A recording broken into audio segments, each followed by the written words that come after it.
430 సంవత్సరములుగా ఐగుప్తీయుల బానిసత్వంలో ఉన్న బానిసలుగా బతుకుతున్నారు ఇశ్రాయేలీయులు.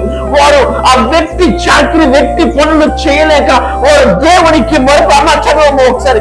ఆ వ్యక్తి పనులను బట్టి వారు తిట్టిన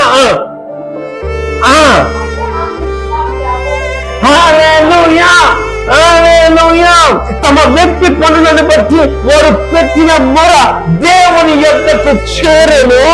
కాగా దేవుడు వారి మూలుగును విని అబ్రహాము, ఇస్సాకు, యాకోబులతో తాను చేసిన నిబంధనను జ్ఞాపకము చేసుకొనెను. దేవుడు ఇశ్రాయేలును అండర్లైన్ చేయండి. ఇప్పుడు కలుగుతారు అన్ని మాటల్ని. ఆయన నిలబడుకునున్నాడు, ఆయన నీ మూలుగుల్లో వింటున్నాడు, ఆయన నిన్ను చూచిన దేవుడు, ఆయన నీ కోసం దిగి వచ్చిన దేవుడు. ఆయన